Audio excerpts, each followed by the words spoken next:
Hello, everybody, and welcome to today's webinar on Armenian wines. I am Mathilde Souberan, APP Development Manager at the Wine and Spirits Education Trust, or WSET. I help grow our network of approved program providers, APPs, based in a few countries in Europe: France, Italy, Poland, Serbia, and North Macedonia. If you are new to WSET, let me introduce it. So the Wines and Spirits Education Trust, or WSET, is the world's leading provider of qualifications in wine, spirits, sake, and beer. WSET has over 50 years experience in designing and delivering education to help both professionals and consumer enthusiasts learn more about wine, spirits, sake, and beer. You can take WSET qualifications in over 70 countries through a network of more than 700 course providers. If you are interested in finding out more about embarking on a WSET journey, visit wsetglobal.com to find your nearest course provider. Before introducing today's speaker, a couple of housekeeping notes. Please note that the session will be recorded and available to watch via the WSET Global Events Hub on YouTube. And if you have any questions, please post them in the Q&A box, not on the chat, and we will try to cover as many as possible at the end. Now, on to our speaker. Arpine Manoukian is an Armenian wine professional and winemaker who shifted from linguistics to winemaking in 2014, going on to become the first person in Armenia to earn both the WSET diploma and the Vine Academica title. After completing a master in enology at Geisenheim University and gaining harvest experience across Europe and the Americas, she founded the Armenian Wine School, the country's first WSET approved program provider. A vocal advocate for women in wine, she sees challenges as fuel for resilience and is now pursuing the Master of Wine qualification while developing her own Armenian wine that reflects the country's distinctive terroir. Welcome, Arpine. Thank you, Mathilde, and thank you to everyone who has joined us today. So let's start our webinar on Introduction to Armenian Wines. Let me close this.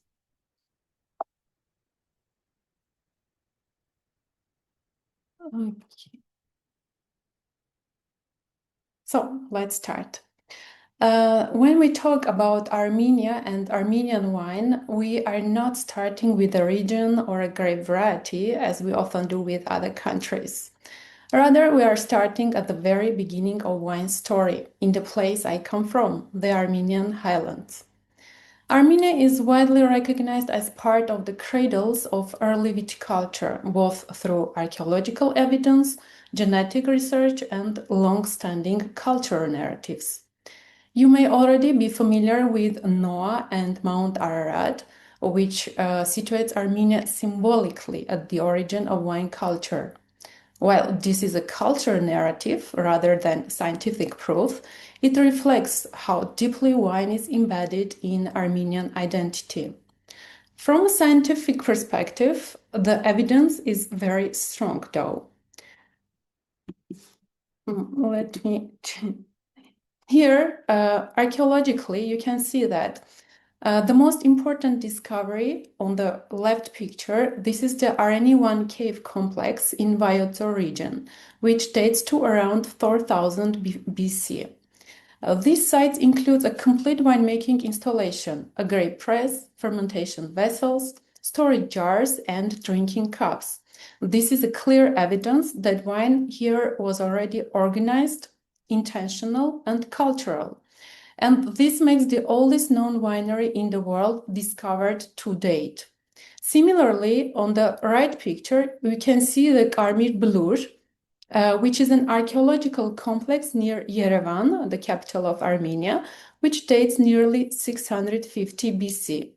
Here, archaeologists have unearthed grape seeds and over 480 large karasis, Armenian amphora, which have inscriptions of volume and year of production on them, This speaks of sophisticated winemaking on a large scale. The vessels were usually, as you can see, buried halfway into the soil, which naturally kept it cool. Next, most recently, genetic research published in Science Journal has reinforced Armenia's role in early viticulture. There was a major study in 2023 led by Yang Dong, which concluded that grape wines were first domesticated around 1,000 years ago in two primary regions, the Levant, which is the countries of the Middle East, and the South Caucasus, which includes modern-day Armenia. So domesticated wines from the Caucasus gave rise to many varieties in Armenia and Georgia. According to the study, Caucasian grape wines were selected early for winemaking, while Western Asian wines were first domesticated as table grapes. Those table grapes were later crossed with wild wines, forming the wine grapes that spread across Western Asia and into Europe, including Mediterranean. So when we speak about Armenian wine today, we are not referring to revival, which is built on mythology alone, but on archaeology, genetics, and continuity of indigenous plant material. At this point, I think it is important to note that despite Armenia's ancient origins, Armenian wine history has not followed a continuous or uninterrupted line from antiquity to the present. Unlike many classic European wine regions, Armenia did not have continuous vineyard ownership on the same plots or long-standing wine institutions or appellation systems, or neither stable commercial wine structure over centuries. Instead, Armenian viticulture experienced repeated historical disruptions, invasions, shifts of empires, the Soviet period, and the collapse of centrally planned agriculture. However, what remained is remarkable, and I would point 3 points. First, genetically, Armenia preserved a large pool of indigenous and ungrafted grape varieties due to the absence of phylloxera in most regions. Second, technically, traditionally, knowledge survived the know-how, including the use of garas, Armenia's clay vessels. And third, culturally, wine never disappeared from Armenian life. It remained part of rituals, hospitality, food culture, art, and literature, even when large-scale commercial production declined. So, as a result, we can say that modern Armenian wine is best understood not as a straight historical continuation, but as a re-emergence, revival, and one that is grounded, I would say, in heritage, in resilience, and rediscovery, rather than in uninterrupted tradition like in other European countries. So with this foundation in place, let's now move to Armenia now and briefly situate Armenia geographically. As you can see, it is at the crossroads of Europe and Asia in the South Caucasus, and it has 4 neighboring countries: Turkey to the west, Georgia to the north, Azerbaijan to the east, and Iran to the south. Some key facts about Armenia. The total area is just under 30,000 square kilometers. Population around 3 million. Latitude is roughly 38 to 42 north degrees, which is similar to southern Italy or parts of Spain. But what truly defines Armenia, however, is its altitude. Over 90% of the country lies above 1,000 meters above sea level, which makes Armenia one of the most mountainous wine-producing countries in the world. The total area of vineyard is relatively small, around 15,000 hectares, which is similar to Alsace and Switzerland, for example. And wine production is concentrated in 5 main regions, which you may have heard about: Vayots Dzor, Ararat, Armavir, Aragazotan, and Tavush. Okay, now let's see the unique features of Armenian wines. Armenian wines are defined by several structural characteristics. First, as I talked, is the high altitude. Most vineyards are situated above 1,000 meters sea level, with some reaching 1,600 to 1,800. And this results in cooler nights, slower ripening, and naturally higher acidity, and full phenolic ripeness, of course. Second, it's our soils. Armenia has highly diverse soils with a strong presence of volcanic bedrock, which is often combined with limestone. These soils tend to be poor and well drained, which encourages low vigor and concentration. Third, I would mention our grape material. Armenia possesses a large number of ancient indigenous varieties, some of which have survived millennia, and they are now being re-evaluated for quality wine production. Next, fourth point, very important, is karas, the traditional use of clay vessels for fermentation, but also for storage, which remains very relevant today, not only historically, but also stylistically. And finally, the use of local oak. Many of the Armenian wines are usually made in reserve style and aged in oak, which is a special species of Quercus macrantera. This is used by many producers to enhance the sense of place in the wines. So together, these factors give Armenian wines a clear sense of place, sense of terroir, which often combines freshness, tension, and textural depth, I would say. Let's move to climate. And I would say that Armenia has a highland continental climate, which is a defining factor for both viticulture and wine style. Summers are generally very hot and dry, while winters can be very, very cold, with temperatures frequently dropping below freezing. In many regions, this means that wines need to be covered during winter to prevent frost damage. But Armenia also benefits from more than 300 sunshine days per year, which supports full phenolic ripeness even at high altitudes. Regarding rainfall, it is relatively low, typically between 200 and 600 millimeters annually. So it means that the majority of vineyards require irrigation, especially in the Ararat and Armavir regions. But perhaps most importantly, Armenia experiences a very large diurnal temperature range, particularly in high altitude vineyards. So warm days allow sugars and flavors to develop, while cool nights preserve acidity, freshness, and aromatic precision. Let's move to our varieties. And as I say, Armenia's grape diversity is one of its most important assets. Modern domesticated grapevines originated in the Caucasus around 11,000 years ago, and Armenia still retains a significant part of this genetic heritage. There are approximately 450 native grape varieties identified in Armenia, although only around 30 are used commercially today. A very large proportion of vineyards remain ungrafted, as most Armenian wine regions are phylloxera-free. In addition, Armenia has a remarkable number of old wines, in some cases over 120 years old. So this combination of biodiversity, old wine material, and indigenous genetics is a major focus of contemporary Armenian winemaking.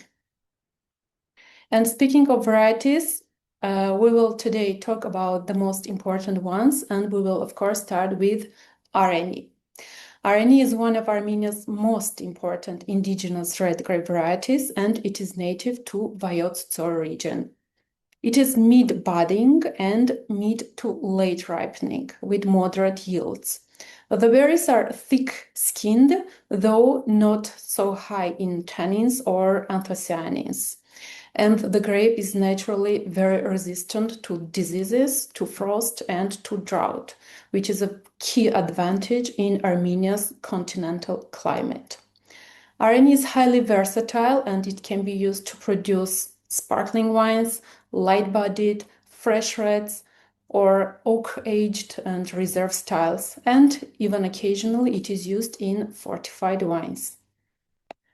In terms of style, Armenia typically shows a transparent, bright color like Pinot Noir. It has medium tannins, but very fine ones, medium to high acidity, and aromas are usually typical of cherry, violet, and peppery spice. Moving to white varieties, we should mention Bosquehat, whose name translates as golden berry, and it is one of Armenia's most important white grape varieties. It originates in Aragazotan region and is also planted in Armavir and Vayots Dzor regions. As a variety, Bosquehat is mid-budding and late ripening, with medium yields and thick-skinned, medium-sized berries. It is relatively susceptible to powdery mildew and tends to accumulate sugar quickly, which requires careful vineyard and harvest time management. Regarding wine styles, Bosquehat can range from unoaked and oaked styles to even skin contact or orange wines. Typically, Bosquehat shows low to medium acidity with aromas of stone fruit, pear, melon, and floral notes. And it can also develop notable texture and very good aging potential. Now let's move to regions. Here is the map of Armenian regions with all the relevant grape grown there. We talked about 5 main regions: Vayots Dzor in the south, Ararat, Armavir, Aragazotan, and Tavush. And we have a very small region, Syunik, in the most southern region of Armenia. Among these, I would say that Vayots Dzor is the most important wine region, which is widely regarded as the country's most distinctive fine wine region. So the reason is that vineyards are here usually planted between 1,200 and 1,600 meters, with some even higher, up to 1,800. This makes one of the highest altitude fine wine regions in the world. The climate, as in Armenia, it is continental, with hot, dry summers, cold winters, and very large diurnal range. It can be up to 15 or 20 degrees, this range, which contributes to freshness and aromatic precision. Soils, they are predominantly volcanic, with often limestone influence. And they are generally poor and well drained, which is ideal for low vigor and concentrated fruit. Key grape varieties which we can find in Vayots Dzor are Areni. Here it has high acidity, fine tannins, red fruit, and spice aromas. Another red grape variety, indigenous, it's Tozot, which has pale color, high acidity, low tannin, juicy red fruit profile. From whites, Bosquehat and Khatuni. Bosquehat here typically gives full-bodied, textured white wines with very good aging potential. Khatuni has very crisp, medium plus to high acidity, very refreshing acidity, and typical aromas include white flowers, citrus, and herbal notes. Now, next slide, let's talk finally about karas, the Armenian clay vessel, which has very special place in the Armenian history, both as a tradition, but also it was an essential part of Armenian culture for storing not only wine, but food in every household. The Armenian karas, it has a round egg-like body with a narrow opening at the pointed tip. This shape naturally supports gentle natural circulation of the wine. It encourages lees and solis to settle at the bottom and helps moderate oxygen exchange at the surface. You will see that most karasis in Armenia, they are partially buried underground. So this creates the small temperature difference between the buried and exposed parts above, which creates natural internal movement. And it also contributes to even mixing. And while part of it is above, it allows easy inspection of the wine during the fermentation. Unfortunately, nowadays the craft of karas making is a bit endangered, and this craft is a bit lost. But several producers are actively working to revive and adapt it for modern winemaking. The use of karas in Armenia, I should say that it's not universal, but it's a selective choice chosen by some producers as a stylistic choice to contribute texture, to express the purity of the variety, rather than masking it with overt oak character, for example. Here you can see pictures of karasis, one above the ground and one partially buried. Next, as I mentioned, local oak is also very important, and it contributes to the sense of terroir, sense of place in Armenian wines. Quercus macrantera, also known as Caucasian or Armenian oak. It was used by many cooperages, and wine producers to enhance the texture of Armenian wines. Quercus macrantera, it is slow-growing, drought-tolerant, cold-resistant, and grows naturally at higher altitudes. In terms of flavor, it tends to give higher tannin content than, for example, French or American oak, more dried fruit and dried herbal notes, the same aromas and flavors you would also usually find in Armenian brandy, for example, along with vanilla, chocolate, toasty, and smoky characters. Traditionally, much of this oak was sourced from Artsakh, but unfortunately, following the 2020 war, reliable access to that source has been lost. As a result, currently, sourcing suitable local oak has become a challenge for us, and many producers are now exploring alternative regions where this species grows. Turning into modern developments in Armenian winemaking, we should note that the modern revival of Armenian wine began in the early 2000s. These have international expertise and a concentrated focus on boutique quality-oriented production. As a result, the number of wineries has grown from roughly 10, just 10 in 2010, to around 180 today. And wine production has increased by more than 50% between 2015 and 2024. At the same time, domestic consumption has also risen, which has been supported by growing wine culture in the country, the emergence of specialist wine bars, such as the Invino, for example, which have played an important role in introducing consumers to Armenian wines. In parallel with the growth of wineries, Armenia has seen increasing involvement from international wine experts. As you can see here in the picture, Alberto Antonini involved in the production of Zora wines, Paul Hobbs, which has a project with the Yakubian family in Armenia, and Michel Roland involved in the project of Karas wines. This exchange has played an important role in Armenia, refining viticulture and winemaking techniques, improving consistency, quality, and helping, of course, Armenia to position its wines within an international quality framework.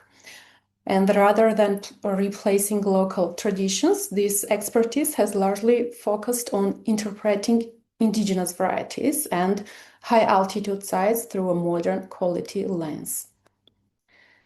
Next, talking about modern development in Armenian winemaking, it has been particularly important for Armenia the establishment of Wine and Wine Foundation of Armenia, which is a state institution that coordinates sector development, quality standards, and international promotion. It plays a key role in positioning Armenia on the global wine map. For example, one of its recent major milestones has been organizing and hosting the Concours Mondial de Bruxelles Red and White session in Armenia, which will take place from 21st to 23rd May. This will bring substantial international attention to Armenian wines. Also, Armenia is now integrated into the global wine education network with the establishment of Armenian Wine School. Armenia became home to its first WSET approved program provider, which allows international wine qualifications to be delivered here locally at home and helps build professional wine knowledge within the country. Concours Mondial, as I said, will take place from 21st to 23rd May. And if you happen to visit Armenia, this is a very good period to visit us, as you will meet many wine professionals here. From a commercial perspective, when talking about Armenian wines, we should note that our wines are typically in the mid to very high or high price range. This is not the ambition of the producers, but this is mainly driven by very small production volumes, largely manual labor, which adds cost, especially in mountainous vineyards. As Armenia is a landlocked country, all our dry goods, they are imported. Winemaking materials, wine equipment, these all add to the cost of production. And of course, high transportation costs due to our geography. So as a result, Armenian wines are generally more suited to niche offerings and specialist wine merchants, wine bars, on-trade venues, which value authenticity, origin, indigenous varieties, rather than large volume retail or entry-level supermarket segments. Here on this chart, you can see the average price of Armenian export wine. It's around $4 per liter, which is way more than most countries in the world. It is more expensive than Italy, Spain, Chile, Australia, South Africa, Germany, Portugal, and Georgia. It is just below France, US, and New Zealand, as you can see on the chart. Traditional export markets for Armenian wines, they are often linked to Armenian diaspora communities. As you can see here, almost 80% of Armenian wines, they are exported to Russia. Second place, it's US. Third, France.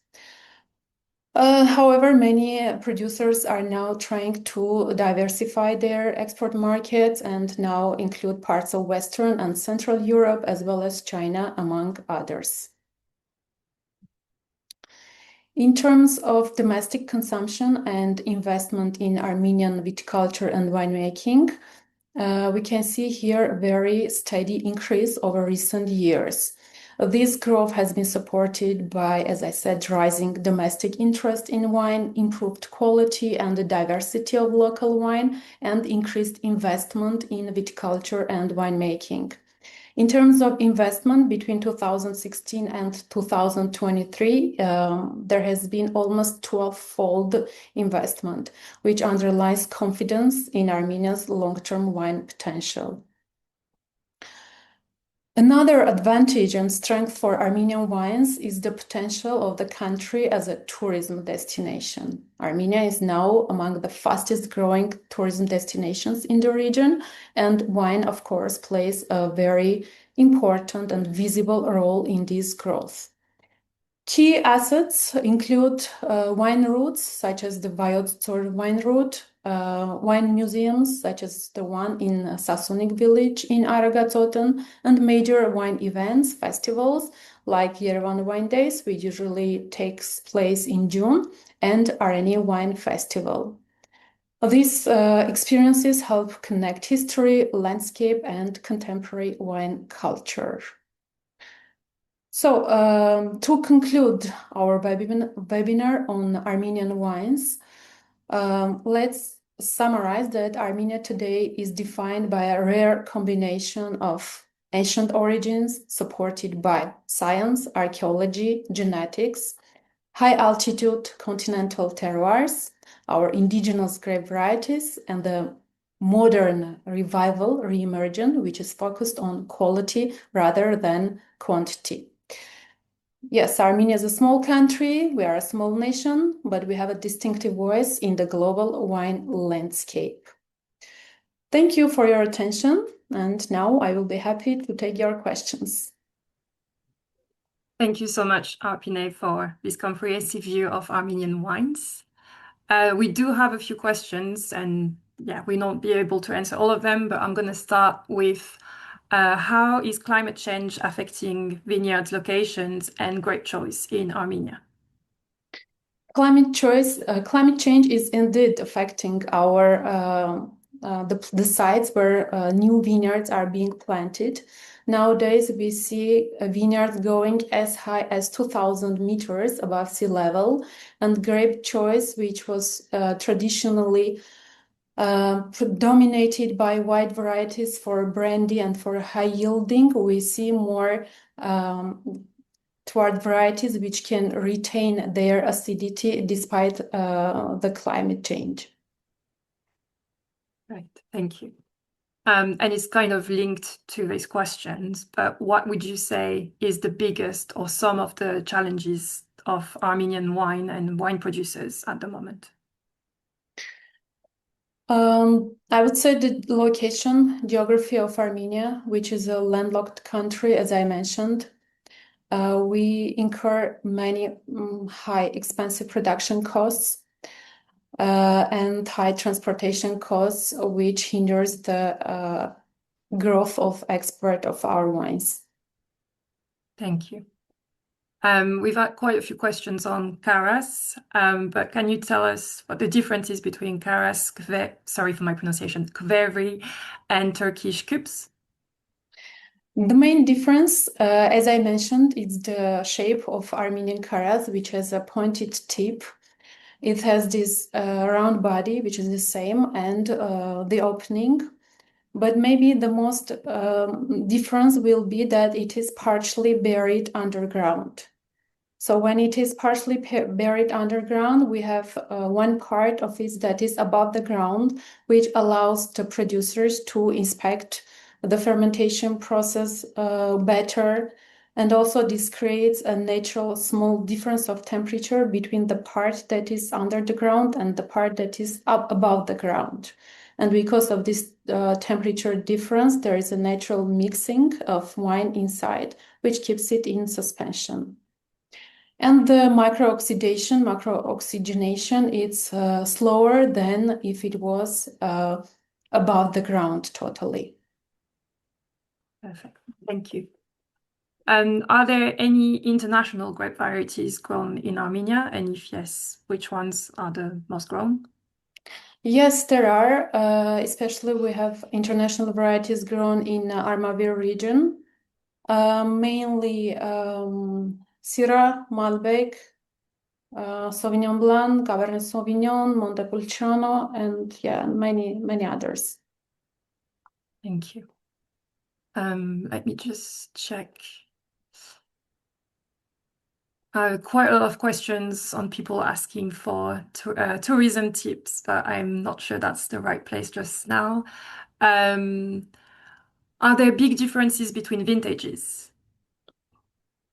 Let's see. So we started our renaissance of winemaking from 2000, and we have, let's say, 2 decades of recorded winemaking vintages.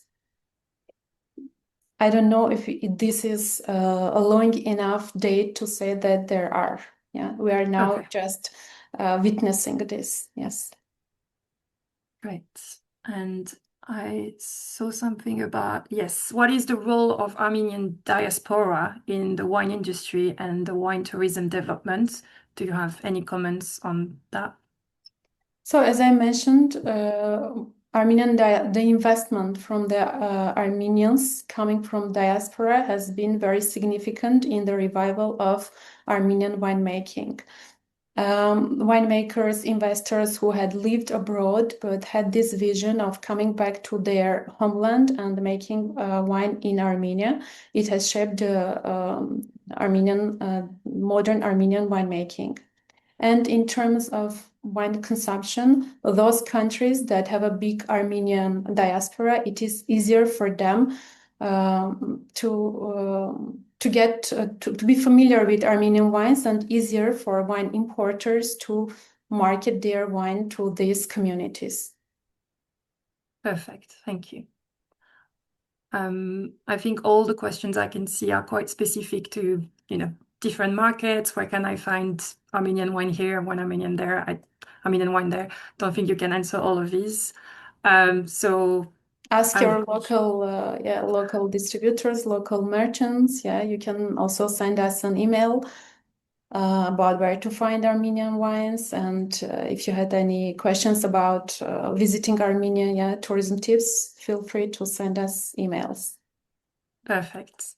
Okay, thank you. We're going to leave it at that for now. So thank you so much, Arpine, for your webinar today.